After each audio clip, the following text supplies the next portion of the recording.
courbons la tête. Nous voulons te glorifier, Seigneur. Merci pour ce séminaire. Merci pour la présence de ton serviteur, Seigneur Dieu. Nous voulons, Seigneur Dieu, être nourris par ta parole. Seigneur, tu nous dis de résister à l'adversaire et il fuira loin de nous. Et nous savons que nous avons à nous armer, Seigneur Dieu, de ta pensée et de ta parole. Que ton nom soit glorifié en ce soir. Bénis notre entendement et bénis ton serviteur par le nom puissant de Jésus et pour ta seule gloire. Amen. Juste une annonce avant de commencer. Il y a une BMW blanche CX 222 juste sur le devant qui gêne la sortie d'un véhicule. CX 222 juste sur le petit parking devant. Merci.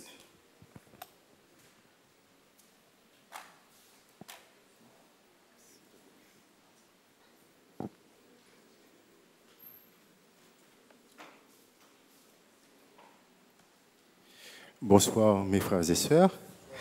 Alors nous continuons ce soir notre parcours et j'aimerais vous parler, dire quelques mots ce soir des exorcismes dans le Nouveau Testament.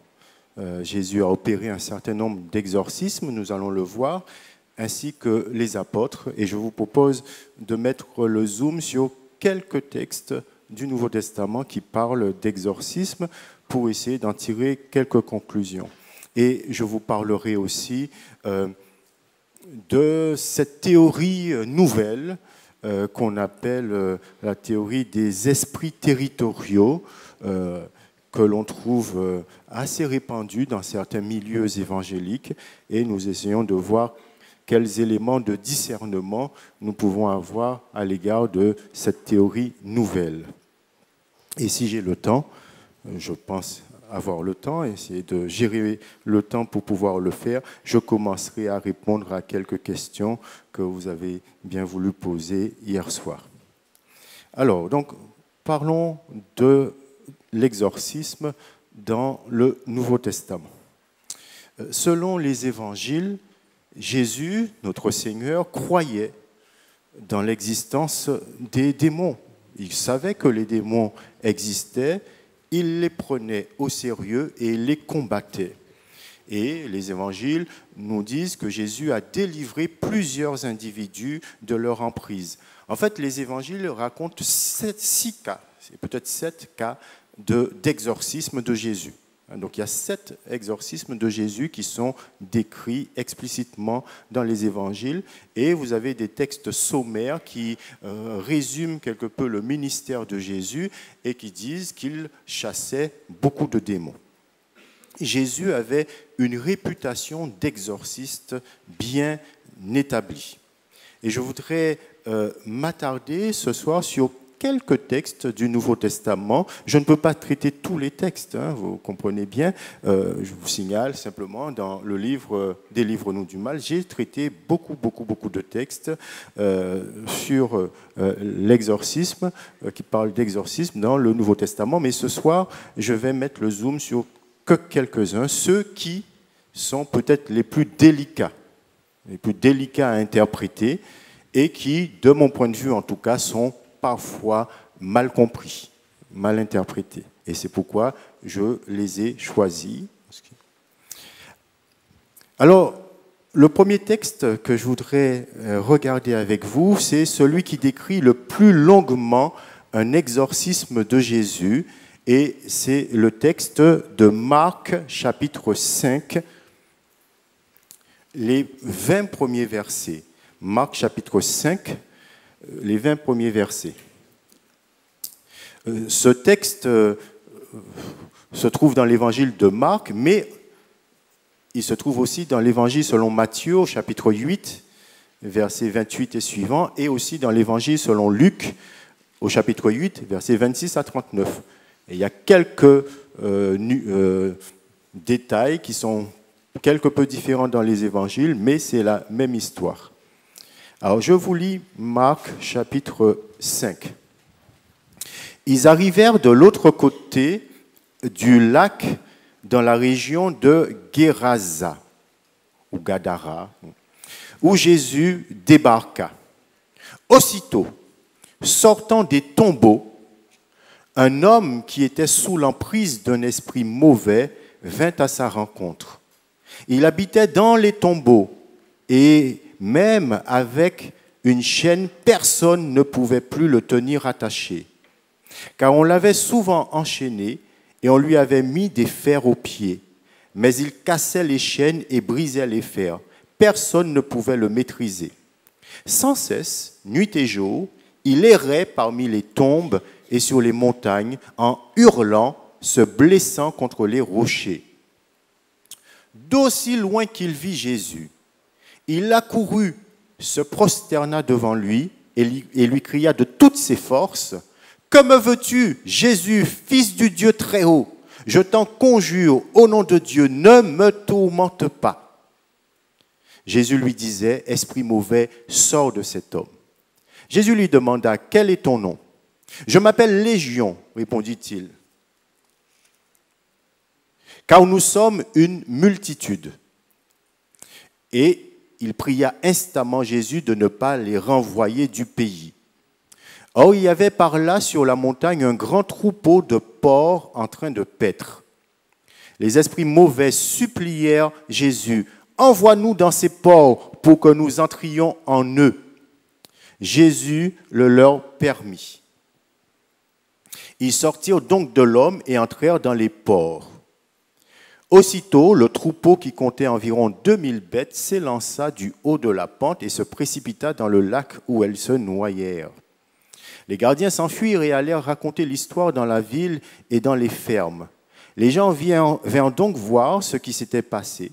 Arrivés auprès de Jésus, ils virent l'homme qui avait été sous l'emprise de cette légion de démons, assis là, habillé et tout à fait sain d'esprit. Alors la crainte s'empara d'eux. Ceux qui avaient assisté à la scène leur racontèrent ce qui était arrivé à cet homme et aux porcs. Et les gens se mirent à supplier Jésus de quitter leur territoire. Au moment où Jésus remontait dans la barque, l'homme qui avait été délivré des démons lui demanda s'il pouvait l'accompagner.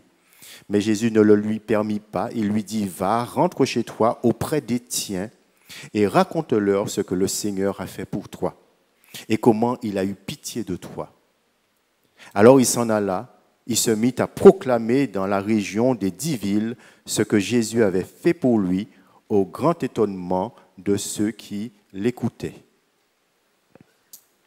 Alors cette scène se situe en territoire païen. Ça ne se passe pas en territoire juif. Jésus va en territoire païen. Et on nous présente un homme qui est démonisé. Au verset 16, le mot utilisé, c'est le mot démonisé. L'homme qui avait été sous l'emprise du démon, donc la formule être sous l'emprise du démon, c'est le mot démonizomai, dont on a parlé hier soir. L'évangéliste Marc, mais aussi Matthieu et Luc, qui rapportent le même épisode, décrivent la misère de cet homme, la misère de son état. Son existence est devenue presque inhumaine et les nombreux démons l'ont dépossédé de 2 marques d'humanité essentielles que sont le vêtement et la vie sociale. Cet homme ne fréquente plus la société des hommes. Il vit dans les tombeaux, il vit dans l'impureté et il ne s'habille plus, il reste nu. Donc, 2 marques fortes d'humanité, la vie sociale et le vêtement, ont été enlevés à cet homme. Comme dans les autres cas d'exorcisme, le démon semble connaître beaucoup de choses de Jésus, puisqu'il se précipite et il crie « Que me veux-tu, Jésus, fils du Dieu très haut? Je t'en conjure, au nom de Dieu, ne me tourmente pas. » Et donc cette connaissance que les démons ont de Jésus-Christ, j'en ai parlé hier, il s'agit donc des connaissances préternaturelles, dont j'ai parlé hier soir, qui caractérisent effectivement la démonisation. On remarque que le démon désigne néanmoins Dieu par la formule Dieu très haut, hypsistos. Et cette formule Dieu très haut, c'était la manière dont les païens désignaient Dieu dans la Septante, dans la traduction grecque de l'Ancien Testament. Ce qui montre que les démons savent s'adapter aux coutumes locales, y compris au niveau du vocabulaire utilisé. Alors, Jésus s'enquiert de son nom. Il lui demanda « Quel est ton nom ?» Et on peut se poser la question.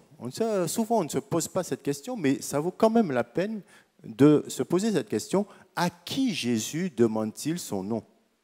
Est-ce qu'il pose la question à l'individu démonisé ou est-ce qu'il pose la question au démon? On croit peut-être trop spontanément que Jésus s'adresse directement au démon en lui disant quel est ton nom. Mais le texte ne le dit pas explicitement. Jésus a pu, je dis bien a pu, s'adresser à l'individu démonisé et lui a posé cette question afin de l'aider à prendre conscience de son individualité qui n'est pas totalement écrasée par la présence du démon. Mais effectivement, ce sont les démons qui ont répondu. Et parce que ce sont les démons qui ont répondu, on croit un peu spontanément que Jésus s'est adressé directement à eux. Dans les autres récits d'exorcisme du Nouveau Testament, vous noterez que Jésus ne discute pas avec les démons et il n'essaie pas de savoir leur nom.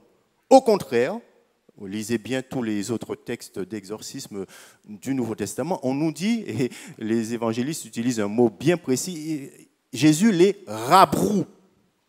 C'est-à-dire, fermez votre bouche, hein, il les fait taire, il les rabroue. Hein, parce qu'il impose le silence aux démons, car ceux-ci sont plutôt bavards et ils veulent révéler l'identité de Jésus. Et dans les autres textes, on nous dit Jésus les rabroue, il leur dit de se taire. Chez les païens, en revanche, les païens pratiquaient aussi l'exorcisme. Et il y a toute une littérature païenne hein, du temps de Jésus et même des voisins d'Israël.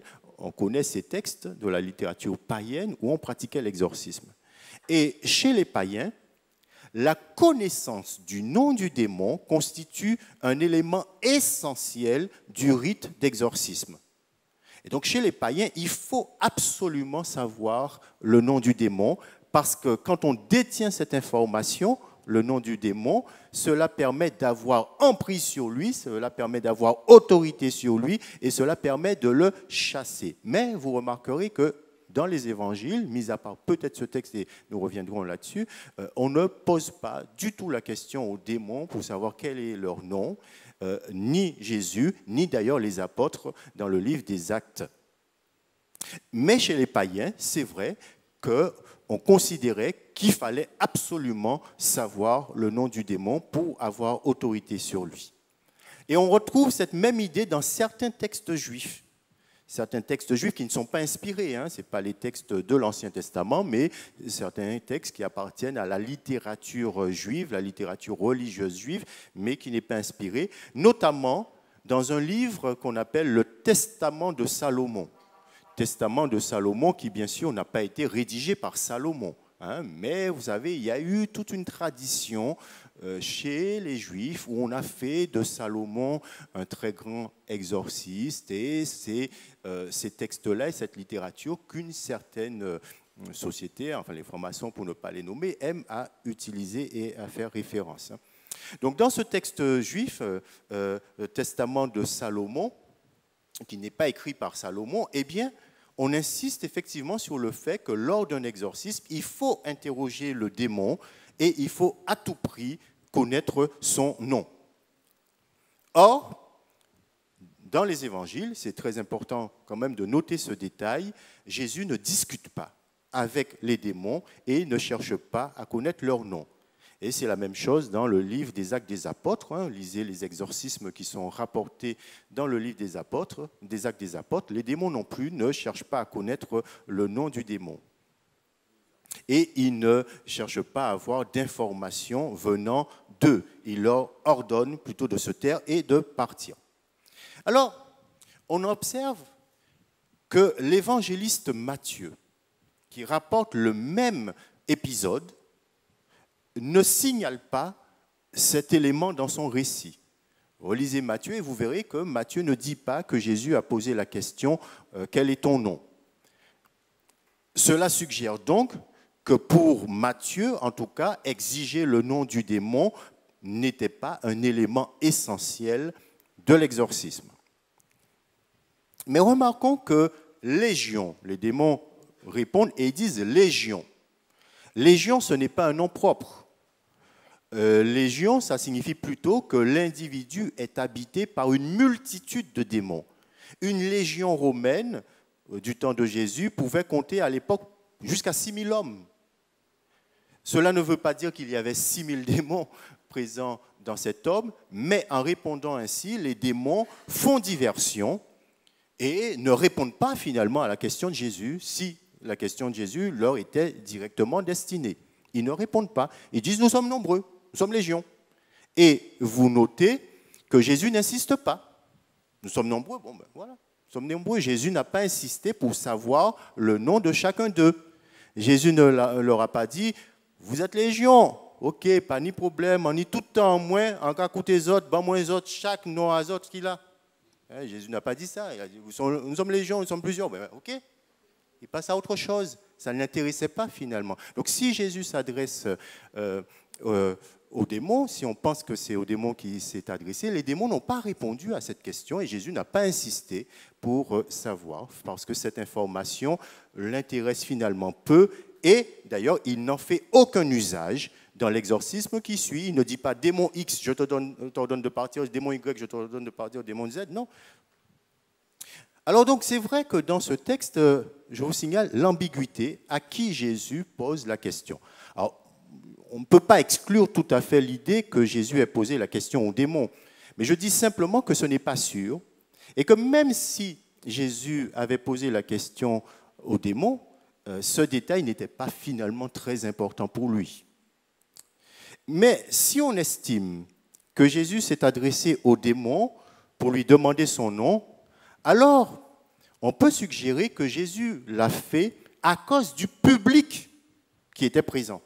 Il y avait des gens qui assistaient à la scène.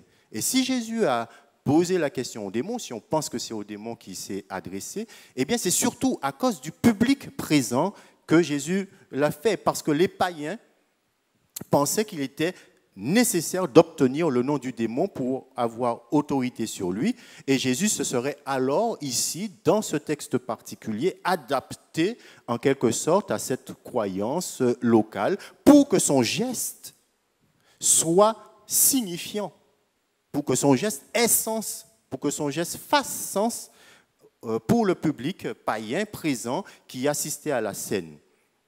Mais généralement, le nom du démon n'intéressait pas Jésus. Alors, le texte nous dit que les démons demandent ici avec insistance à Jésus de ne pas les chasser dans l'abîme. Si vous lisez l'évangile de Matthieu, c'est l'expression qu'il utilise. Ne nous envoie pas dans l'abîme. Marc est plus vague, il dit que les démons demandent de ne pas être chassés de la contrée. Alors l'abîme, c'est quoi l'abîme ?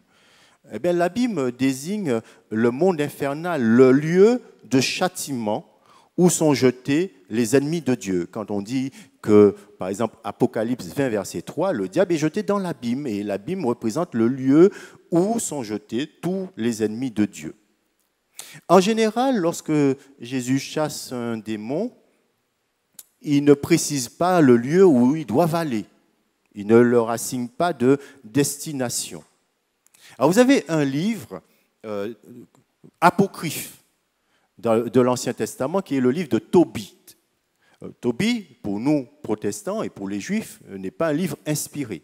Mais pour les catholiques, Tobie est inspiré. Ça fait partie des livres deutérocanoniques pour les catholiques, donc ils considèrent que ce livre est inspiré. Et dans le livre de Tobie, vous avez un démon Asmodée, qui s'appelle Asmodée, qui harcèle une femme, et comment chaque fois que cette femme se marie, la nuit de noces, eh bien, le démon tue son mari.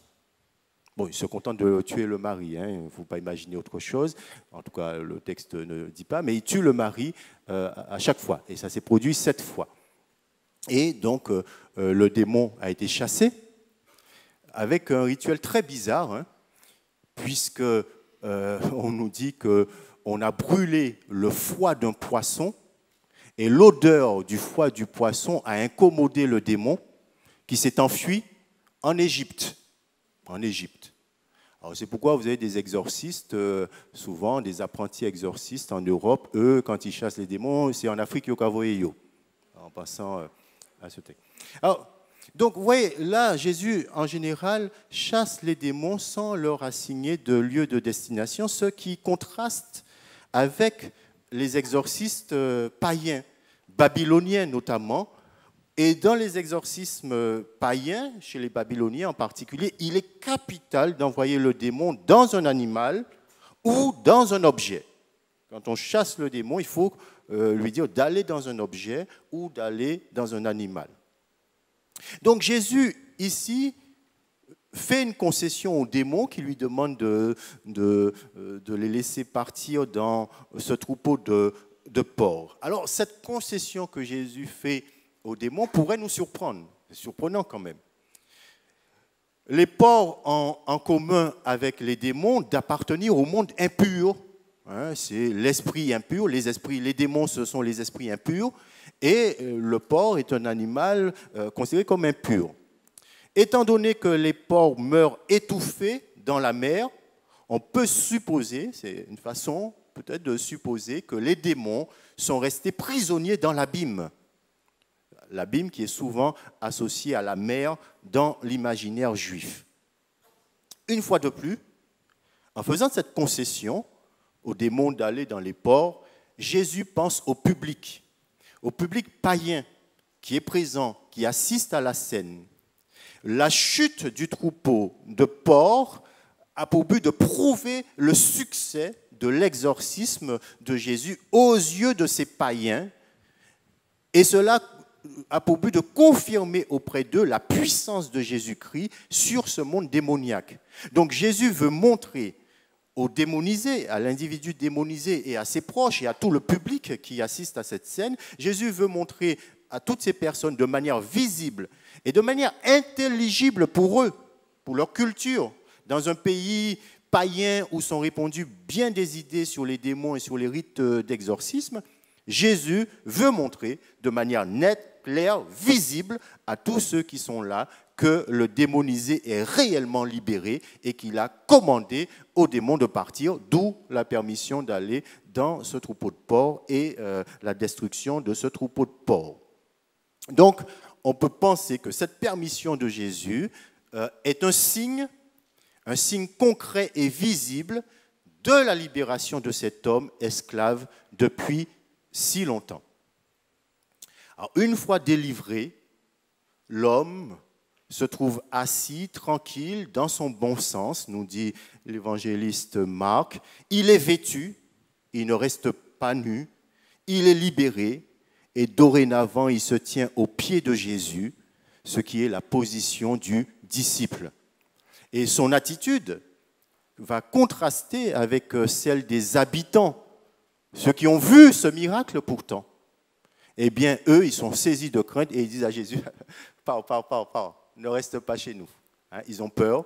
Et vous voyez la différence entre l'ancien démonisé et la foule qui demande à Jésus de s'éloigner d'eux. Mais le nouveau disciple, lui, il veut rester avec Jésus. Il demande à Jésus la permission de le suivre, mais le Seigneur lui dit de retourner dans sa famille pour être son témoin chez les siens. L'emprise du démon ou des démons l'avait retranché des siens, de sa famille, de la société des hommes. Et vous voyez combien, avec délicatesse, Jésus lui dit, retourne vers les tiens. Va retrouver ta famille, va retrouver ta communauté, va pour que tu sois réintégré dans la société. Et Jésus va lui assigner une mission, va raconter ce que le Seigneur a fait pour toi, et c'est ce qu'il s'empresse de faire. Donc vous voyez quelques éléments, quelques clés de lecture de ce texte de Marc chapitre 5, qui est un texte qui peut nous paraître surprenant, mais je n'ai pas le temps de commenter plus longuement, mais je vous donne quelques clés de lecture pour essayer de comprendre les difficultés de ce texte. Le deuxième texte que je voulais voir avec vous, c'est Matthieu chapitre 16, versets 17 à 19. Matthieu chapitre 16, versets 17 à 19. Cette scène se situe après que Simon a déclaré que Jésus était le Christ, après qu'il a fait cette si belle confession de foi, tu es le Messie, le Fils du Dieu vivant. Verset 17, Matthieu 16, 17, Jésus lui dit alors, tu es heureux Simon, fils de Jonas, car ce n'est pas de toi-même que tu as trouvé cela. C'est mon Père céleste qui te l'a révélé, et moi je te le déclare, tu es Pierre, et sur cette pierre j'édifierai mon église, contre laquelle la mort elle-même ne pourra rien. Je te donnerai les clés du royaume des cieux, et tout ce que tu liras sur la terre sera lié dans les cieux, et tout ce que tu accueilleras, tout ce que tu liras sur la terre sera lié aux yeux de Dieu, dans le ciel.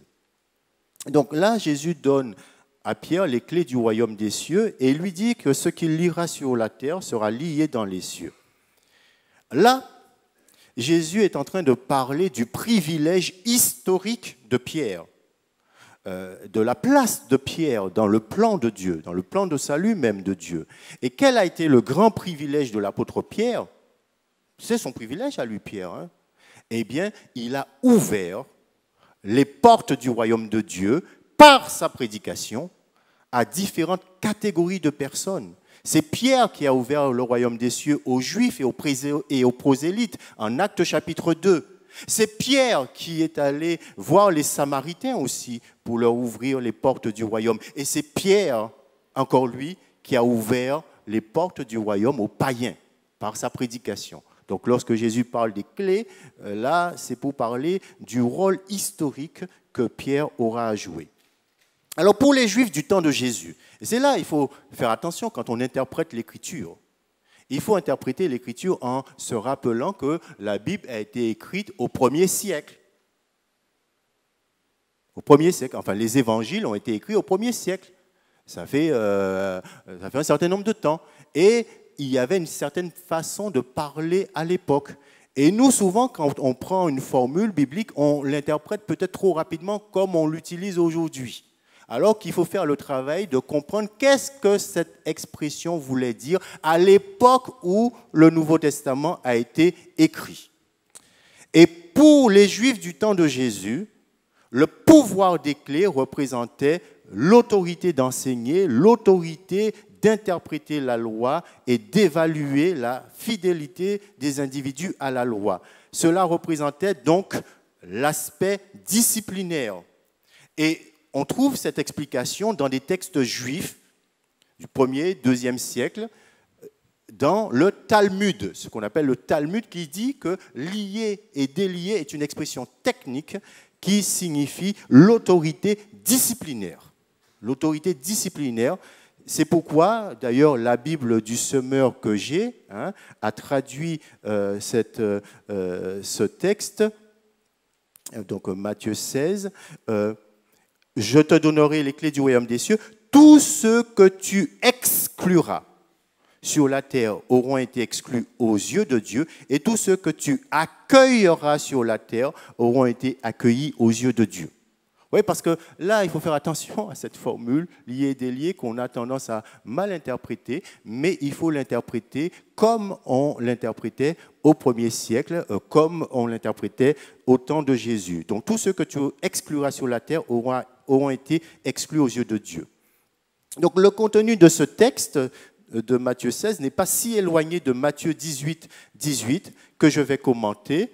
La nuance, c'est que Pierre, en Matthieu 16, le ministère de Pierre porte davantage vers ceux de l'extérieur, ceux du dehors, tandis que Matthieu 18 porte sur la communauté des disciples. Et je vous lis Matthieu 18, 18. Jésus parle et dit « Vraiment, je vous l'assure, tout ce que vous lirez sur la terre seront liés dans les cieux, et tout ce que vous délirez sur la terre auront été déliés aux yeux de Dieu. »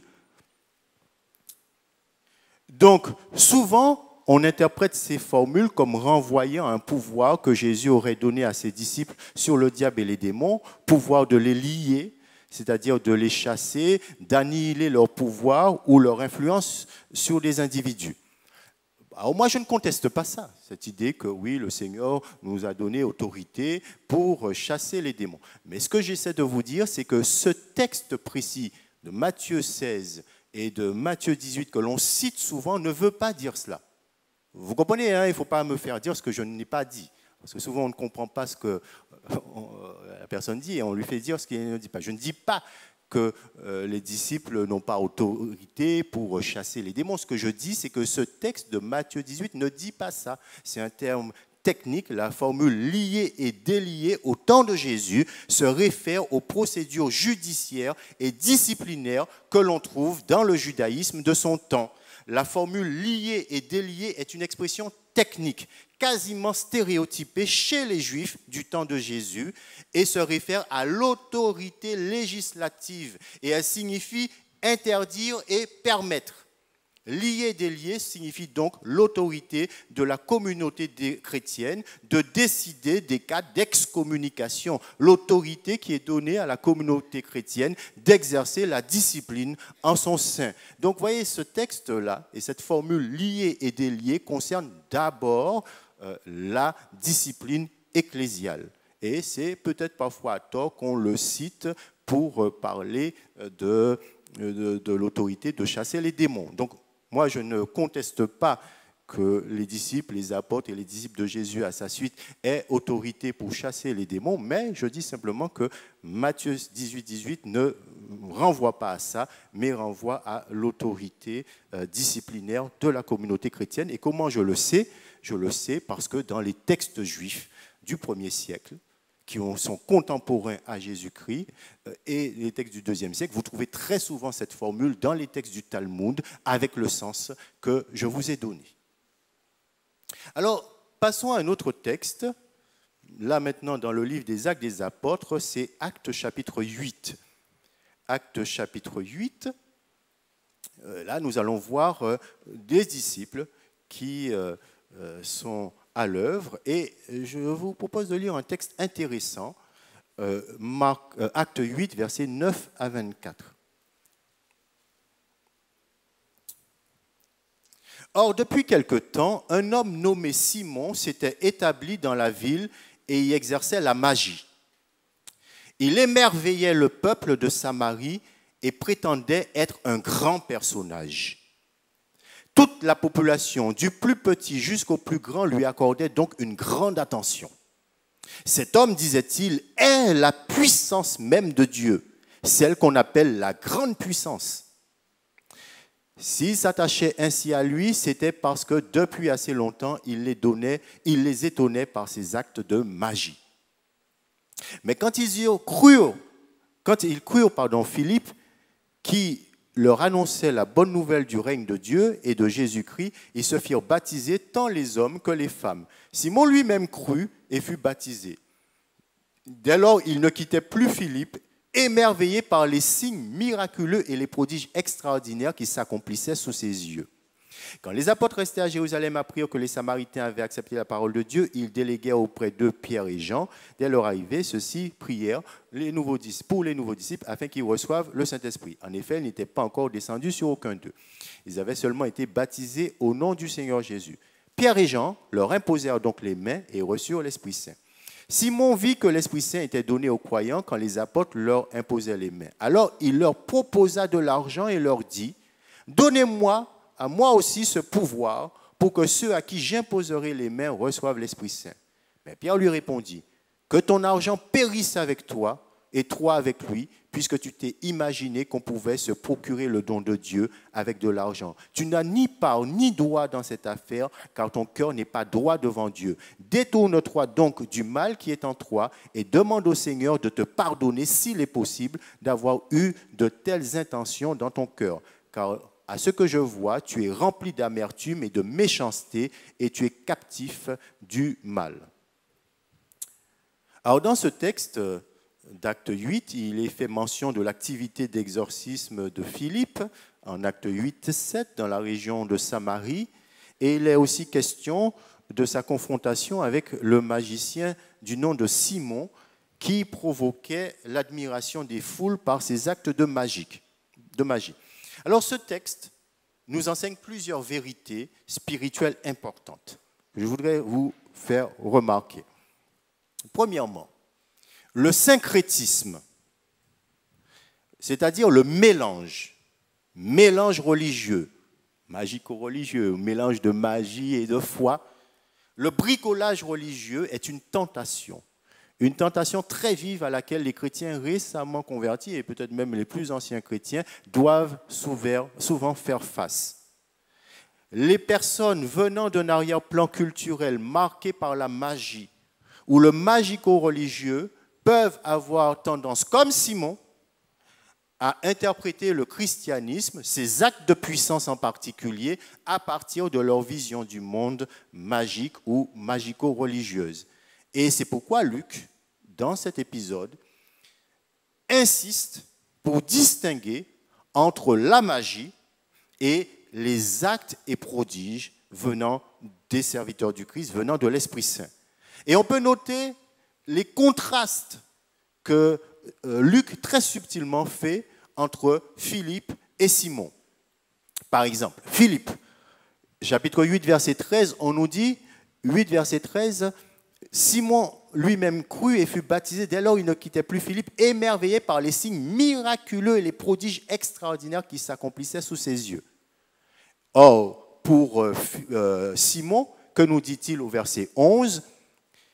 Il s'attachait à lui, c'était parce que depuis assez longtemps, il les étonnait par ses actes de magie. Oui, le contraste. Ensuite, on nous dit que la foule, effectivement, est impressionnée par Simon. Et on nous dit que Philippe, lui, il accomplit des signes puissants, au verset 13. Simon accomplit des prodiges extraordinaires. Tandis que pour Simon, au verset 10, regardez bien, on nous dit que la foule dit « Cet homme est la puissance même de Dieu », celle qu'on appelle la grande puissance. Donc lui, Philippe, il accomplit des actes de puissance, tandis que pour Simon, la foule dit « Il est la puissance ». Et pour Philippe, on nous dit que ces miracles étonnent la foule, verset 13. Et pour Simon, c'est lui qui étonne. Donc Philippe, ce sont ces miracles qui étonnent, tandis que pour Simon, c'est lui qui étonne. Donc vous voyez que Luc, ici, très subtilement, va mettre en contraste la magie et la puissance de Dieu d'une part, et d'autre part, il va mettre aussi en contraste l'attitude des deux personnages. Philippe agit au nom de Jésus et il n'attire pas l'attention sur lui. Au contraire, Simon, lui, il veut passer pour un personnage important. Et c'est quelqu'un devant qui la foule s'extasie, nous dit-on au verset 9 et 11. Tandis que Philippe, lui, il ne braque pas les projecteurs sur lui. Et ce texte-là, très subtilement, nous fait comprendre que le vrai serviteur de Dieu est transparent. Il ne braque pas les projecteurs sur lui. Il ne cherche pas à être admiré par la foule. Il ne cherche pas à se mettre en valeur. Tandis que lui, Simon, il cherche à être admiré par la foule. Il cherche à être mis en valeur. Ensuite, première chose, attention aux magico-religieux et attention à l'orgueil. Deuxième chose que ce texte nous enseigne, c'est qu'il est important d'avoir une bonne compréhension de l'Évangile et de la manière d'agir de l'Esprit Saint afin d'éviter tout syncrétisme. Il faut être au clair, sinon on sombre très facilement dans le syncrétisme, comme Simon. Et avec le mauvais exemple de Simon, ce texte nous rappelle qu'acquérir de la puissance spirituelle est finalement une très mauvaise motivation pour devenir chrétien. Très mauvaise motivation pour devenir chrétien, acquérir de la puissance spirituelle comme Simon. Lui, ce qui l'intéressait, c'est la puissance. La puissance, pouvoir émerveiller les gens. Et même en devenant chrétien, il a fait un transfert, mais il n'a pas repensé sa foi profonde, sa vision du monde, mais il a simplement fait un transfert. Et nous notons néanmoins que dans ce texte, on nous dit que Philippe chassait beaucoup d'esprits mauvais. Et étant donné le passé de Simon le magicien, on aurait pu se demander s'il n'était pas démonisé. On aurait pu s'attendre à ce qu'il ait un démon lui-même. Et pourtant, le texte ne le dit pas. Il ne dit pas non plus qu'il n'avait pas de démon, mais il n'insiste pas sur ce point-là. On n'a pas l'impression que Simon a été exorcisé. En tout cas, Luc ne le dit pas. Mais le reste du texte nous montre que sa conversion n'était pas authentique. Jésus avait d'ailleurs attiré l'attention dans l'Évangile selon Jean, au chapitre 2, verset 23, sur la fragilité d'une foi qui ne repose que sur les signes miraculeux. Je vous lis Jean, chapitre 2, versets 23 à 24, où Jésus dit « Mais attention, la foi qui naît uniquement à partir des signes miraculeux et qui ne se nourrit pas de la parole de Dieu peut être très fragile. » Je lis.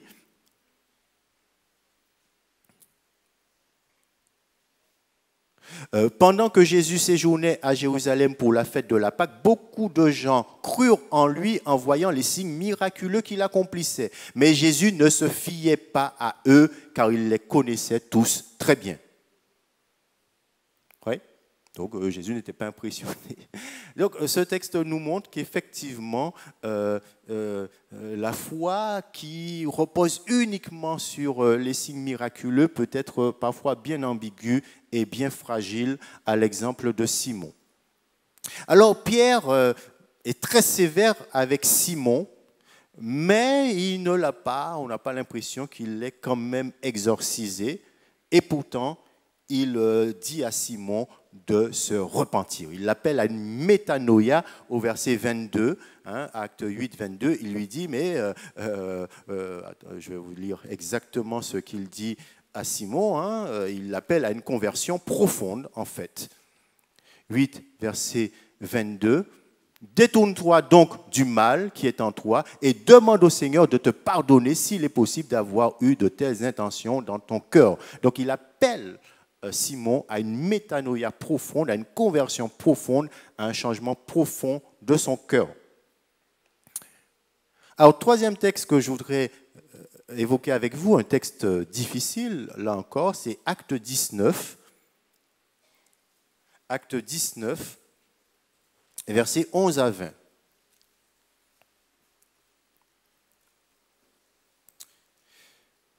Dieu faisait des miracles extraordinaires par les mains de Paul. On allait jusqu'à prendre des mouchoirs ou du linge qu'il avait touché pour les appliquer aux malades. Ceux-ci guérissaient et les mauvais esprits s'enfuyaient. Quelques Juifs qui allaient de lieu en lieu pour chasser les démons voulurent alors invoquer eux aussi le nom du Seigneur Jésus sur ceux qui étaient sous l'emprise d'esprits mauvais. Par le nom de ce Jésus que Paul annonce, disait-il, je vous ordonne de sortir. Ceux qui agissaient ainsi étaient les 7 fils d'un certain Séva, un chef des prêtres juifs. Mais l'esprit mauvais leur répondit, Jésus, je le connais. Paul, je sais qui c'est. Mais vous, qui êtes-vous? Là-dessus, l'homme qui avait en lui le mauvais esprit se jeta sur eux, les maîtrisa et les malmena avec une telle violence qu'ils s'enfuirent de la maison, les vêtements en lambeaux et couverts de blessures. Alors donc, dans ce texte d'Acte 19, il nous est dit que le Seigneur opérait beaucoup de signes puissants par l'intermédiaire de l'apôtre Paul, au point où des personnes étaient guéries par l'application de linge ou de mouchoirs qui avaient touché son corps, et même les esprits mauvais sortaient d'individus par l'application de ces linges. Alors Luc nous précise bien qu'il s'agissait de signes véritablement extraordinaires, de signes véritablement exceptionnels. Alors c'est vrai que ces pratiques peuvent ressembler à de la magie, dans la mesure où on a l'impression que les personnes considéraient que ces linges, les mouchoirs de l'apôtre Paul et ses vêtements étaient comme chargés de pouvoir. Et vous voyez, dans une conception magico-religieuse, on peut faire une lecture très rapidement magico-religieuse de ce texte, et dire que voilà, il y a une puissance même dans le linge, dans le mouchoir de Paul et dans ses vêtements. On doit néanmoins noter que ces pratiques ne viennent pas de l'initiative de Paul. Cela s'est fait à son insu. Ce n'est pas l'apôtre Paul qui a dit de faire ça. Ça s'est fait à son insu. Le Seigneur, dans sa compassion, a manifesté son pouvoir de guérison de cette manière, malgré l'ambiguïté de la foi des individus, probablement empreintes aussi de superstition. Mais on peut comprendre aussi que le rôle de ces vêtements n'était qu'un rôle de signe d'une foi naissante, signe d'une confiance naissante dans le Seigneur. Et Dieu accomplissait le miracle à l'occasion de l'application de ces vêtements. C'est Dieu qui accomplissait les miracles. Ce n'est pas le vêtement qui était chargé d'une puissance. Ce n'est pas le mouchoir qui était chargé d'une puissance. Parce que si vous dites ça, vous êtes en plein magico-religieux. Mais le Seigneur se servait de ces vêtements comme signe d'une foi naissante de ces personnes. Et le Seigneur faisait le miracle à l'occasion de l'application de ces mouchoirs, de ces vêtements. Donc il ne faut pas dire que ces linges étaient chargés de pouvoir, mais il faut dire que Dieu, dans sa grâce, accomplissait directement le miracle à l'occasion de l'application de ces vêtements. Et donc ces vêtements avaient une fonction de signe. Et c'est un peu comme le bâton avec lequel Moïse faisait les miracles. Oui, Moïse accomplissait les miracles avec un bâton. Ça ne veut pas dire que le bâton de Moïse, si vous le retrouvez, si vous vous transformez en Indiana Jones et que vous alliez chercher l'arche perdue et le bâton perdu de Moïse, que si vous trouvez ce bâton, vous allez faire les miracles que Moïse accomplissait. Là, si on fait ça, on est en plein magico-religieux. Mais ça veut dire que le bâton servait comme signe. Et c'est la même chose aussi en Ésaïe 38, verset 21. Vous avez un cataplasme qui Ésaïe avait ordonné quand Ésaïe 38, verset 21. Vous savez, c'est le roi Ézéchias qui allait mourir et qui a supplié le Seigneur de lui accorder un surcroît de vie. Et Ésaïe avait ordonné qu'on apporte une masse de figues et qu'on la frotte sur l'ulcère du roi qui se rétablira. Donc c'est un signe qui est donné. De la même manière que le Seigneur, dans Jacques chapitre 5, verset 14, demande d'utiliser l'huile pour pratiquer l'onction d'huile. L'onction d'huile, ce n'est pas l'huile qui est chargée d'une puissance, c'est de l'huile normale. Ouais, ce n'est pas de l'huile consacrée par l'apôtre Macédo ou je ne sais pas qui, c'est de l'huile normale, mais qui sert de signe pour de la foi des individus. Donc il n'y a rien là de magique, cela fonctionne comme des signes. Alors probablement que chez les païens en Acte 19, il y avait peut-être un peu de superstition mêlée à la foi, une foi pas tout à fait pure, une foi mêlée de superstition, mêlée de magico-religieux, dans cette démarche de personnes issues du paganisme, mais il y a quand même aussi quelque chose, une émergence d'une foi dans le Jésus-Christ.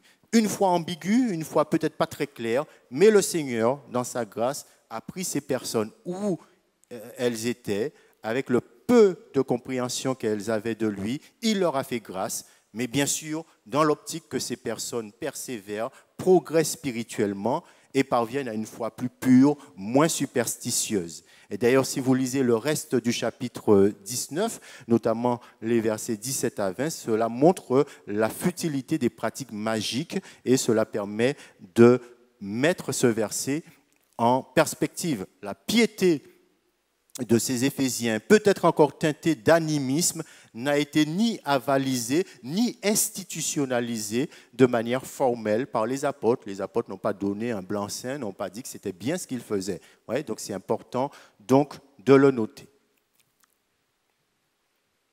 Ensuite, acte 19, si on continue la lecture, on voit un exemple de la manière dont le nom de Jésus a été utilisé de manière formelle, de manière ritualiste, de manière même magique, sans adhésion spirituelle, comme si le nom de Jésus était une sorte d'incantation. Donc vous avez les fils de Séva qui croient que voilà, ils vont pouvoir chasser au nom de Jésus alors qu'ils n'ont aucune relation avec Jésus. Et l'esprit mauvais là fait une preuve d'une bonne lucidité parce qu'il voit bien qu'il s'agit d'imposteurs qui tentent de récupérer le nom de Jésus. Alors ce texte, après, on nous dit que le Seigneur a agi à Éphèse et il y a eu un mouvement spectaculaire de conversion, si bien que les Éphésiens ont brûlé leur livre magique et cela coûtait une fortune. Donc ils n'ont pas eu peur de mettre au feu tous leurs ouvrages qui coûtaient beaucoup d'argent. Donc voilà quelques exemples de textes que j'ai voulu aborder avec vous, des textes parfois difficiles, et parce qu'ils sont parfois difficiles à comprendre, que l'on peut très facilement, me semble-t-il, mal comprendre et mal utiliser, et utiliser dans un sens magico-religieux. Alors, j'aimerais maintenant prendre quelques minutes pour vous parler, comme je vous l'ai promis hier, de cette nouvelle théologie des esprits territoriaux. Donc, parce que ces dernières années, il y a eu une innovation dans les milieux évangéliques. Certains leaders chrétiens, comme Peter Wagner qui est un États-Unien, donc bien connu, Eduardo Silvoso, Carlos Anacondia et même Yonggi Cho, ont affirmé l'existence de ce qu'ils appellent des esprits territoriaux. Et ils ont dit que le rôle de l'Église, le rôle des chrétiens, c'est de mener la guerre, de déclarer la guerre aux esprits territoriaux en suivant une stratégie précise. En anglais, on dit Strategic Level Spiritual Warfare, combat spirituel stratégique. Alors, de quoi s'agit-il exactement? Alors, selon Peter Wagner, qui a été l'initiateur de ce mouvement, Peter Wagner qui a lancé ce mouvement dans les années 1980, 70, fin 70, début 80. Donc, selon Peter Wagner, il y aurait 3 sortes de démons. D'abord, dit-il, les démons qui possèdent les individus, donc ceux qui vont démoniser, qui vont posséder les individus, c'est les plus faibles. Les démons au bas de la hiérarchie. Ensuite, dit-il, il y a un deuxième niveau de démons, une deuxième sorte de démons, ce sont les démons qui donnent des pouvoirs aux magiciens, qui donnent des pouvoirs aux chamans, qui donnent des pouvoirs aux sorciers. Ça, c'est la deuxième espèce de démon. Et selon Peter Wagner, il y aurait une troisième espèce de démon, troisième niveau dans la hiérarchie démoniaque. Ce sont ceux qu'il appelle les esprits territoriaux, et ce sont des démons qui gouvernent des régions spécifiques et qui empêchent des personnes qui résident dans ces régions spécifiques de venir à l'Évangile, de se convertir. Donc vous voyez que l'originalité et la nouveauté de cette théorie réside non seulement dans la classification des démons, mais surtout dans la troisième catégorie de démons qu'elle essaie de mettre au jour. Alors, un argument biblique parfois utilisé pour justifier cette classification des démons, c'est que, dit-on, dans les évangiles, on a des démons de la première catégorie. Jésus a eu affaire à des démons de la première catégorie, les démons qui habitaient les individus, tandis que l'apôtre Paul nous parle des autorités, des dominations, des trônes, des souverainetés. Et selon Peter Wagner, ces démons-là, eh bien, ce sont des esprits territoriaux, ce sont des démons qui sont responsables d'un territoire donné, de contrôler un territoire donné. Donc, pour Peter Wagner et ses partisans, il y aurait des esprits territoriaux, donc des démons de la troisième catégorie, qui gouvernent des régions géographiques de taille diverses. C'est-à-dire que pour lui, chaque ville est contrôlée par un démon. Chaque cité est contrôlée par un démon. Chaque nation est contrôlée par un démon. Donc il y aurait le démon qui s'occupe de la France, disons, le démon qui s'occupe de la Martinique, et après, donc ça c'est les démons un peu plus puissants, et après quand on descend, il y aurait en Martinique donc le démon qui supervise la Martinique, mais il y aurait le démon qui supervise le Lorrain, le démon qui supervise Fort-de-France, etc. Et après le quartier, les quartiers, il y aurait encore un démon qui contrôle cette région. Donc, selon Peter Wagner, ces démons sont affectés non seulement à des institutions géopolitiques comme des nations et des États, mais aussi à des réalités topographiques. Il y a des démons aussi dans certaines vallées. Il y a des démons dans des montagnes. Il y a un démon qui sévit sur telle ou telle montagne, dans telle et telle rivière. Oui, cette rivière est habitée et contrôlée par un démon. Dans certaines forêts sont contrôlées par des démons. Dans même des objets, certains temples, certaines maisons même sont contrôlées par des démons. Donc, selon cette théorie, ces esprits qui règnent sur des territoires en question empêchent les progrès de l'Évangile et maintiennent les personnes qui y résident captives, et ces personnes ne se convertissent pas, si bien que quand une communauté chrétienne essaie de s'établir dans cette région-là, elle végète spirituellement pendant plusieurs années et elle n'arrive pas à percer, à prêcher l'Évangile pour que des gens se convertissent. Alors, les tenants de ce mouvement sont persuadés que la clé du succès de l'Évangile, la clé du succès de l'évangélisation conquérante, repose sur une stratégie bien précise, une stratégie de combat spirituel. Et cette stratégie consiste en plusieurs éléments. Premièrement, il faut d'abord commencer à donner un enseignement sur les esprits territoriaux. Il faut enseigner le peuple sur les esprits territoriaux, leur dire exactement ce que c'est, leur expliquer, bien sûr avec beaucoup plus de détails, ce que je viens de vous résumer. Donc, premièrement, donner un enseignement sur les esprits territoriaux. Ensuite, les chrétiens de la région concernée doivent, à l'aide d'autres croyants, déclarer la guerre à ces esprits territoriaux. Et pour cela, ils doivent chercher à savoir le nom de l'esprit qui est établi sur le territoire, et il doit identifier avec précision les limites du territoire du démon. Donc, il faut faire ce qu'on appelle une cartographie spirituelle. Une cartographie spirituelle, c'est-à-dire vous prenez la carte de la Martinique, par exemple, et vous établissez la cartographie spirituelle de la Martinique en disant, voilà, telle région, c'est le démon qui porte tel nom, telle région, c'est le démon qui porte tel nom, telle région, c'est le démon qui porte tel nom, telle ville, c'est le démon qui porte tel nom. Donc il faut faire cette cartographie, et ensuite, pour déterminer la zone d'influence de l'esprit, et donc, après, on va mener la guerre spirituelle, on va faire des défilés, comme Josué, si vous voulez, on va faire des processions, on va marcher dans les villes en priant, en faisant des marches de prière, en faisant des marches de louange, en faisant des prières sur le site pour contrer ces esprits territoriaux et pour réclamer le territoire pour Jésus-Christ. Donc c'est ça la guerre spirituelle, c'est ça le combat spirituel selon ce mouvement. Et, dit Peter Wagner et ses partisans, le résultat est quasiment certain. Si vous suivez cette stratégie de manière précise, eh bien, vous êtes sûr que ça va marcher. La région va être libérée de l'influence et les gens vont se convertir en masse, venir à l'église. Cette idée de la guerre spirituelle que l'on doit déclarer aux esprits territoriaux avec des marches spirituelles, avec donc cette compréhension du combat spirituel, a beaucoup d'impact aujourd'hui dans les milieux évangéliques, peut-être surtout les milieux charismatiques.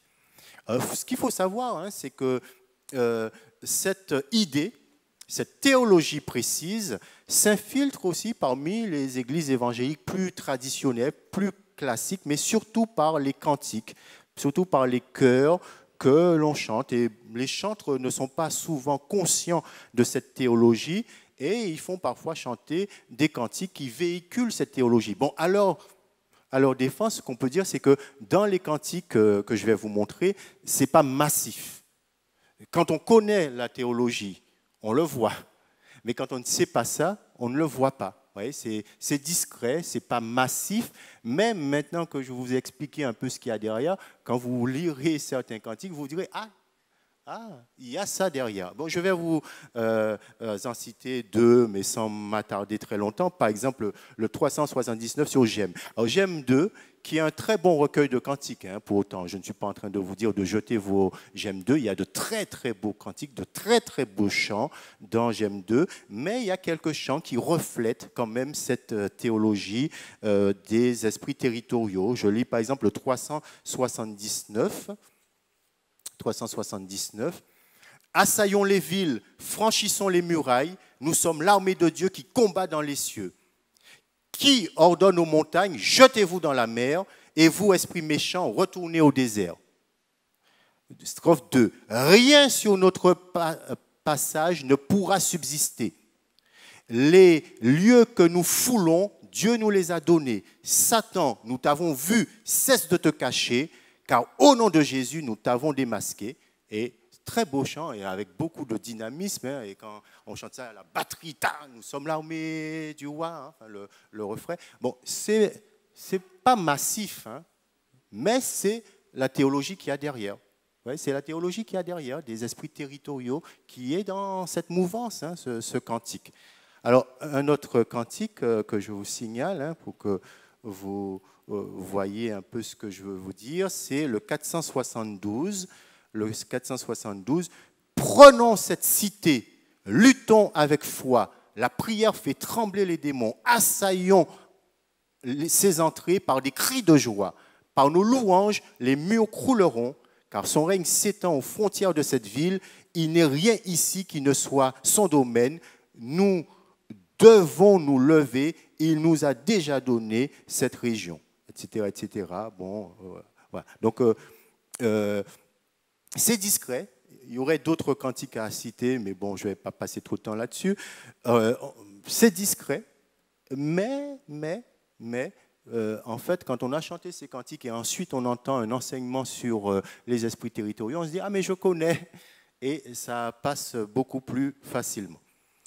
Alors, un autre aspect de cette théologie des esprits territoriaux, c'est que la maladie sociale et spirituelle de ces régions particulières ou de ces groupes sont causés par les péchés des ancêtres, le péché des générations précédentes, et que les esprits territoriaux utilisent les péchés des ancêtres, les péchés commis auparavant, et ça peut remonter parfois à un siècle en arrière, eh bien les esprits territoriaux utilisent ces péchés pour empêcher les progrès de l'Évangile. Et donc, les chrétiens doivent s'engager dans une prière de combat, appelée en anglais « identificational repentance », c'est-à-dire que les chrétiens doivent s'identifier aux ancêtres et donc confesser, eux, les péchés des ancêtres, afin de briser la mainmise des esprits mauvais qui asservissent la région par le truchement des démons.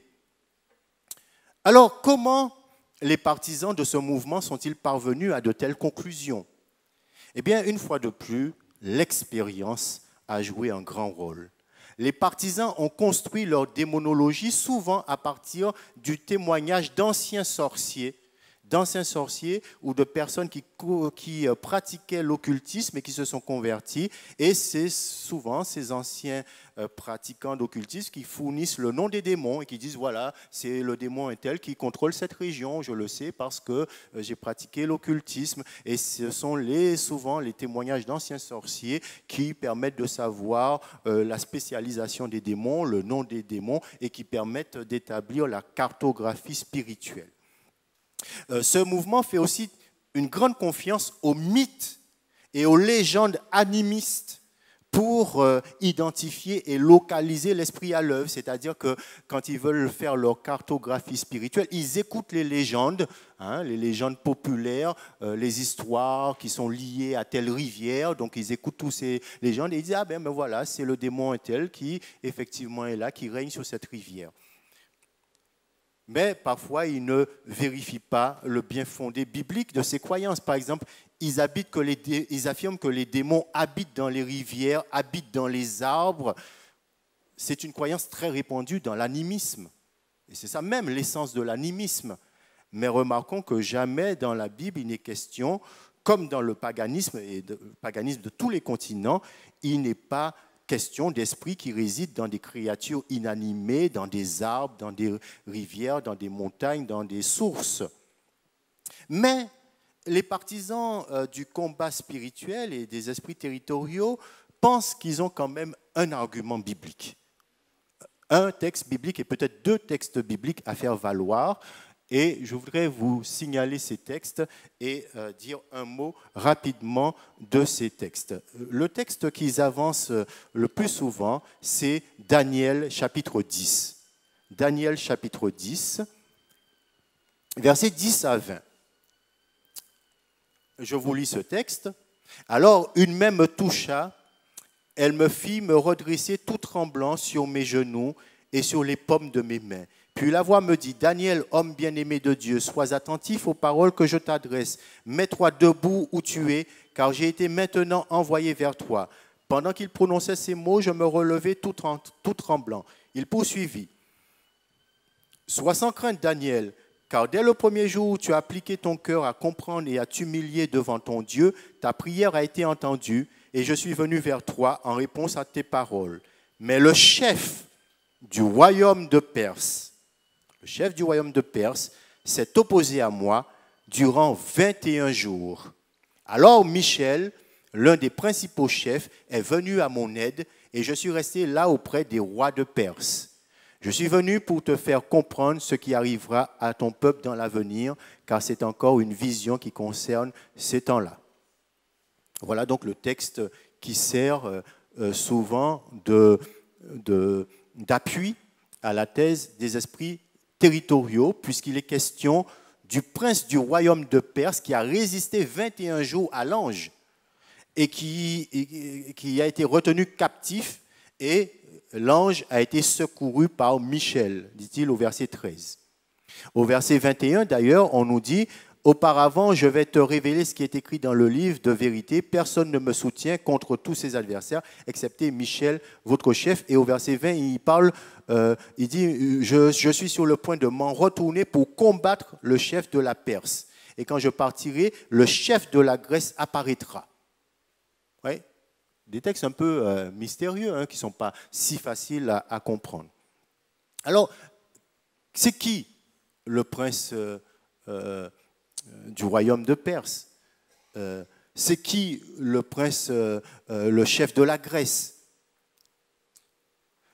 Déjà au XVIe siècle, Jean Calvin, le réformateur, mais aussi beaucoup d'interprètes modernes, considèrent que le prince de Perse serait une des autorités politiques de Perse, un homme, un chef, une autorité politique qui s'est opposé à la reconstruction du temple juif. Et beaucoup même, ils reconnaissent même Cambyse, le fils et prince héritier de Cyrus. Et le chef de Grèce serait en fait Alexandre le Grand. Donc beaucoup d'auteurs disent que non, il s'agit d'humains, et on peut très bien comprendre ce texte, en effet, comme se référant soit à Cambyse pour le chef de Perse, ou soit à Alexandre le Grand. Et le texte ferait ainsi allusion à sa manière, puisque c'est un texte apocalyptique, donc avec des visions, avec des images, avec des symboles. Donc le texte ferait à sa manière allusion à l'avènement de l'Empire grec, qui prendra la suite de l'Empire perse. Alors donc si on adopte cette interprétation, le personnage angélique est en train de dire à Daniel que ses prières ne seront pas exaucées tout de suite, mais que le peuple de Dieu aura à soutenir de nouveaux combats dans l'avenir, d'où cette image qu'il a été retenu. Mais, selon d'autres interprètes, et notamment ceux qui défendent le combat spirituel, ces personnages, le prince du royaume de Perse et le chef de Grèce, ne seraient pas des hommes politiques, des rois ou des empereurs, mais des anges déchus, des démons. Et si on adopte cette interprétation, cela signifierait que les royaumes de la terre auraient à leur tête un ange qui veille sur eux et qui préside à leur destinée. Michel serait l'ange chargé d'Israël, de protéger le peuple d'Israël, et il y aurait des anges qui seraient chargés de protéger les nations. Le thème des anges des nations était assez répandu, effectivement, dans le judaïsme. Vous avez un livre de la littérature juive qui s'appelle le Siracide.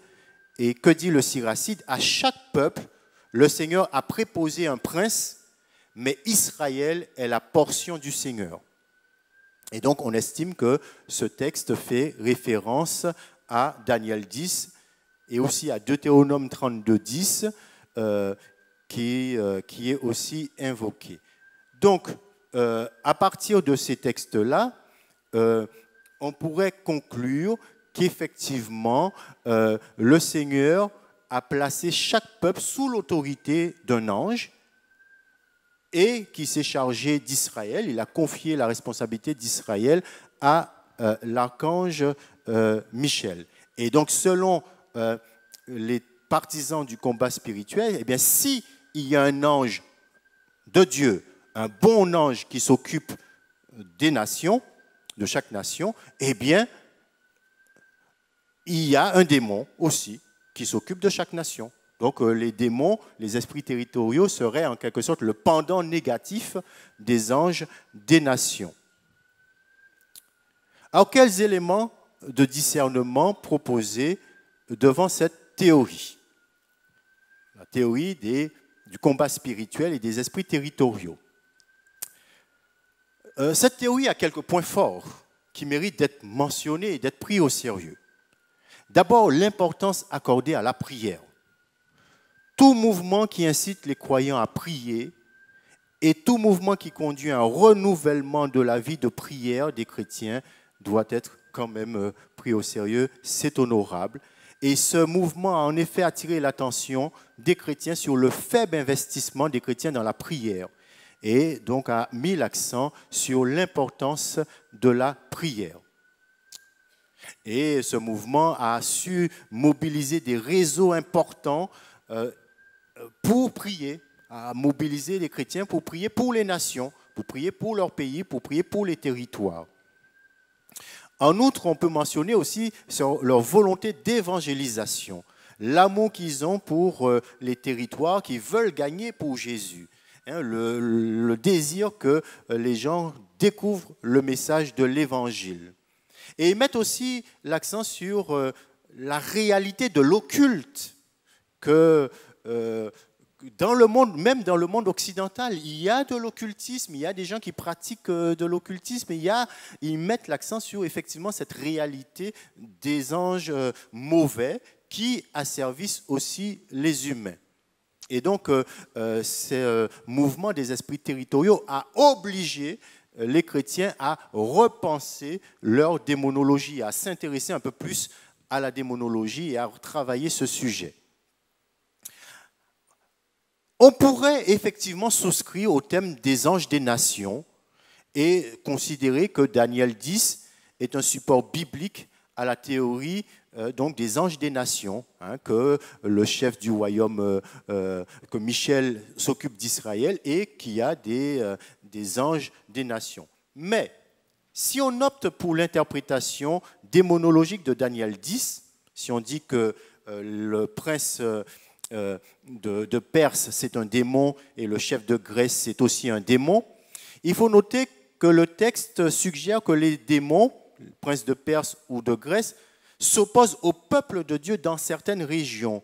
Mais on extrapole considérablement quand on affirme que des démons puissants règnent sur chaque nation du monde et que des démons de moins d'importance règnent sur chaque territoire donné. Oui, que l'on dise que oui, il y a des anges des nations qui sont chargés de certaines nations, c'est une chose. Que l'on dise qu'il y a un esprit territorial responsable de chaque petite région dans le monde, chaque petite entité géopolitique du monde, on extrapole considérablement. En outre, on remarque que les deux princes de Daniel 10 ne règnent pas sur des régions géographiques spécifiques, mais sur des empires impérialistes dont les frontières s'agrandissent ou se rétrécissent en fonction des circonstances. Quand vous êtes un empire colonialiste, eh bien soit votre empire va s'étendre si vous conquérez d'autres territoires, soit il va se rétrécir si les peuples accèdent à leur indépendance. Un empire n'a pas de frontières géographiques stables et fixes. Donc, dans la Bible, si on admet l'idée des anges des nations, C'est sur des nations, sur des empires que ces anges exercent leur règne. Et si on croit qu'il y a des pendants démoniaques, eh bien c'est sur des nations que ces démons exercent leur pouvoir, alors que ce mouvement du combat spirituel stratégique met l'accent plutôt sur des régions. Ce sont des esprits territoriaux qui règnent non pas sur des nations, des entités politiques, mais sur des territoires, sur des régions, sur des lieux.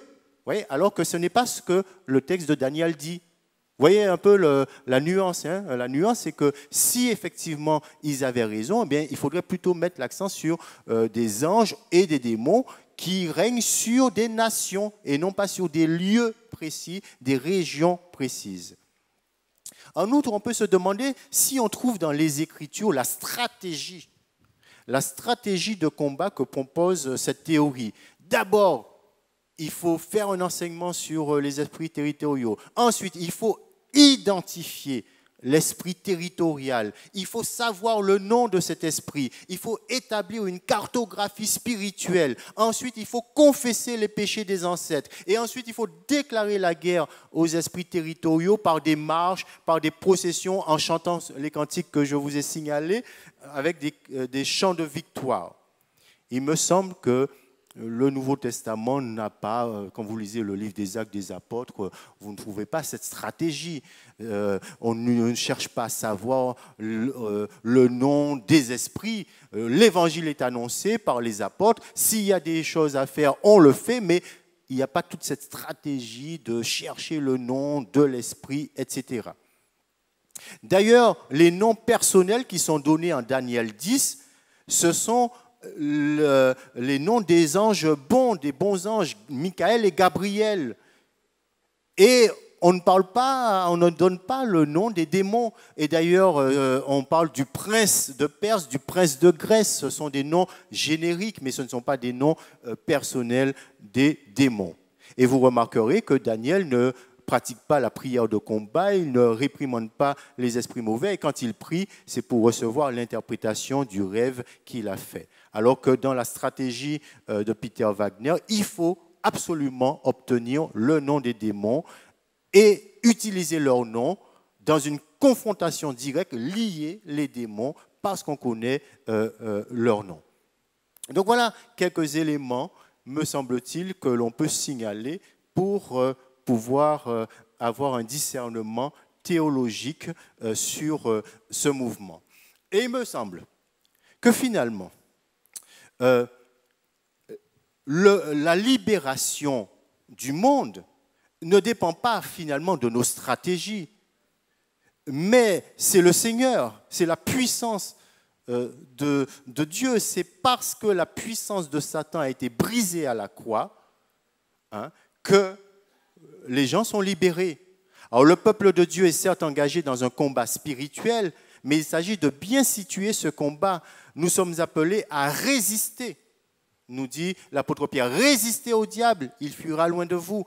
Et dans le texte d'Éphésiens 6, qui est le texte qui parle le plus clairement du combat spirituel, que nous dit Paul en Éphésiens 6? Il nous dit, revêtez-vous de l'armure de Dieu afin de pouvoir tenir ferme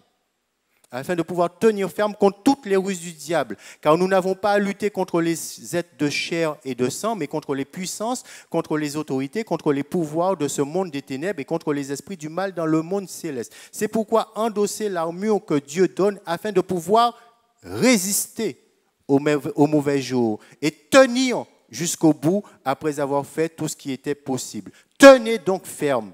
Ayez autour de la taille la vérité pour ceinture et revêtez-vous de la doctrine en guise de cuirasse. Ayez pour chaussure à vos pieds la disponibilité à servir la bonne nouvelle de la paix. En toutes circonstances, saisissez-vous de la foi comme d'un bouclier avec lequel vous pourrez éteindre toutes les flèches enflammées du diable. Prenez le salut pour casque et l'épée de l'esprit, c'est-à-dire la parole de Dieu. Et donc vous voyez que lorsque l'Écriture parle du combat spirituel, de la guerre spirituelle, c'est plutôt une guerre défensive. C'est le diable qui attaque. Le diable qui attaque, et donc c'est pourquoi il dit la foi pour éteindre les flèches enflammées du malin. Résistez, tenez ferme, résistez au diable et il fuira loin de vous. Donc lorsque l'Écriture parle du combat spirituel chrétien, c'est plus un combat de défense. On résiste au diable. On essaie de ne pas céder à ces tentations. On tient ferme, on tient bon. Résistez au diable, il fuira loin de vous. Et donc lorsque la Bible parle du combat spirituel, c'est plutôt en ces termes, plutôt que dans les termes de Peter Wagner, de déclarer la guerre aux puissances de Dieu. Donc, rappelons-nous que dans toute la Bible, la bataille et la victoire appartiennent à Dieu. Le combat contre les dieux est un combat que Dieu mène pour nous et non pas un combat que nous menons pour Dieu. Amen. Alors voilà ce que j'avais à vous dire à propos des esprits territoriaux. Alors j'ai dû aller vite, mais si vous avez le temps, dans mon livre « Vous me délivre-nous du mal », j'en parle assez longuement avec plus de détails. Alors je voudrais commencer à répondre à quelques questions que vous m'avez posées. Donc j'ai 5 minutes pour répondre à une question peut-être. Alors peut-on savoir les cantiques qui n'édifient pas le Seigneur? Bon. Je ne vais pas prendre la liste de tous les cantiques. Là, c'est le discernement, c'est la formation, bien sûr. Parce que, vous savez, il faut toujours se demander pourquoi on choisit un cantique. Quels sont les critères qui font qu'on chante un cantique dans une église? La plupart des gens, j'ai l'impression que c'est le rythme, c'est la mélodie, c'est le chant est beau, la mélodie est belle, me plaît. Mais est-ce que c'est un critère suffisant? Nous, l'Église vit de la parole de Dieu et par la parole de Dieu. Et quand on chante, ce qui est le plus déterminant, ce sont les paroles. C'est le message. C'est le message du cantique qui est plus déterminant que le rythme. Alors que j'ai l'impression que souvent, c'est le rythme, c'est la mélodie qui est le critère. Donc, attention aux paroles des cantiques et il faut faire preuve de discernement spirituel pour bien comprendre le message que le cantique véhicule.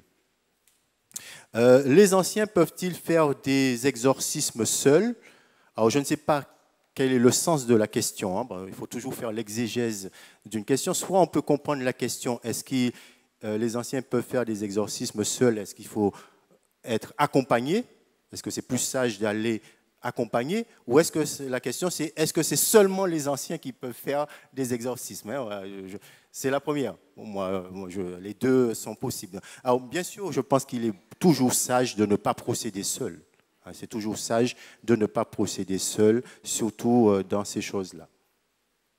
Alors, comment peut-on voir quand on a affaire avec quelqu'un possédé par le démon? Je suppose que la personne a posé la question avant hier, puisque hier, j'en ai longuement parlé. Alors, une autre question. Un chrétien se disant authentique peut-elle traiter quelqu'un en lui disant qu'elle est habitée par un démon? Alors, est-ce qu'un vrai chrétien peut traiter son frère de démonisé? Alors, vous comprenez que ce n'est pas gentil, déjà, ce n'est pas très sympathique. Et surtout, hier, j'avais attiré l'attention aussi sur le pouvoir des suggestions. C'est-à-dire, si vous dites à quelqu'un qu'il a un démon, c'est une personne fragile, et bien la personne elle dit ah bon ben ouais, elle va intégrer ça et elle peut se comporter comme quelqu'un qui a un démon. Donc il faut faire quand même attention à ce que l'on dit. Mais je suppose que la personne qui a écrit ça a bien souffert d'une parole malheureuse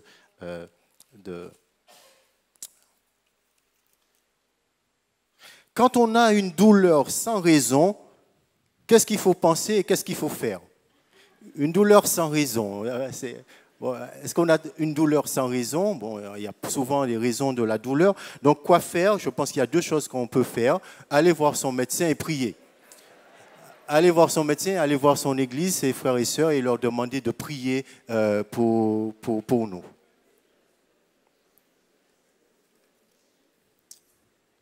Que pensez-vous des charismatiques et des pentecôtistes? Sont-ils nos frères? Oui, ils sont nos frères.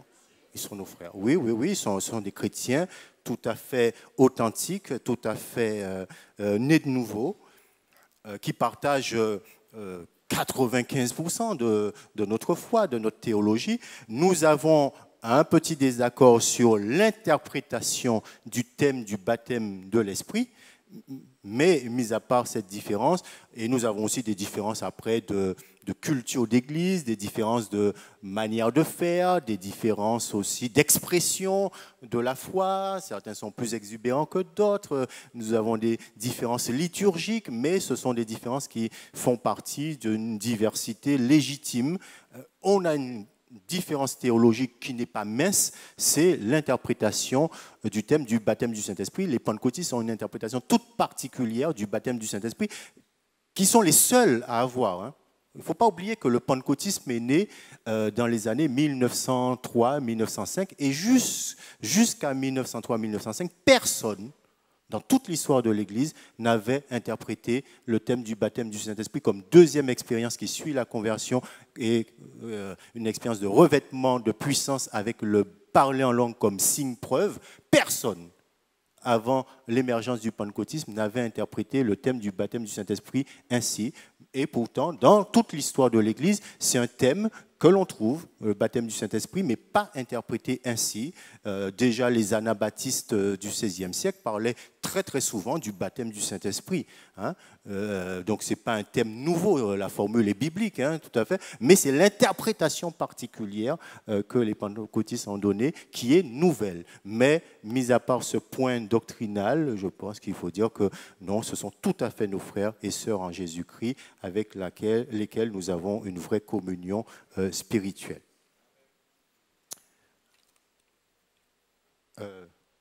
Je pense que je vais m'arrêter là pour ce soir. Je vais essayer de répondre aux autres questions demain, Dieu voulant.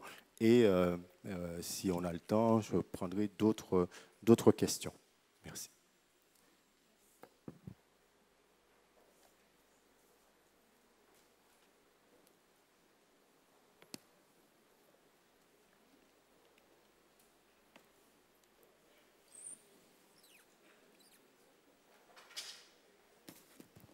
Voilà, merci beaucoup à notre frère Alain Nisus. Juste pour rappeler que notre frère a posé les questions sous le mode de l'humour, mais ceux qui les ont posées, ça a du sens pour eux, et ce n'est pas de l'ironie lorsque l'Assemblée a souri ou a ri, et il y a simplement un peu d'humour, mais ces questions sont des questions tout à fait sérieuses, et on tenait quand même à le rappeler. Donc, que le Seigneur, en tout cas, nous bénisse. Et puis, demain soir, nous allons terminer avec ce dernier thème, la victoire du Christ sur les démons. Et c'est vrai que cela devra, en tout cas, nous rassurer que lorsque nous sommes en Christ, nous avons déjà la victoire. Alléluia. Je vous invite donc à vous tenir debout et je vous renverrai par la prière. Je veux juste aussi rappeler avant de partir que si vous voulez commander le livre « Délivre-nous du mal », il y a une liste, en tout cas à la sortie. Vous pourrez inscrire vos noms, prénoms et numéro de téléphone. On va passer les commandes. Ça coûte à peu près moins de 20 € et vous pourrez recevoir ce livre après qu'on les ait commandés. Voilà. Éternel notre Seigneur, nous voulons te remercier encore pour ta parole et pour ton serviteur que tu as utilisé pour la partager avec nous. Donne-nous maintenant, Seigneur, à faire la part des choses. Donne-nous à aller plus loin encore, afin de sonder les Écritures. Donne-nous aussi tout le discernement nécessaire et donne-nous surtout à prendre le temps vraiment de vivre ce qui a été dit pour que nous puissions avancer dans notre marche ensemble. Bénis ton Église encore et forme-nous à aller toujours plus loin dans l'étude de ta parole. Maintenant, Seigneur, nous allons partir. Reste avec nous et merci encore pour chacun de nos bien-aimés présents ce soir. Donne-nous encore les forces nécessaires pour revenir ici demain. Et glorifie ton nom dans nos vies, au nom de Jésus. Amen. Bonne soirée, bien-aimés.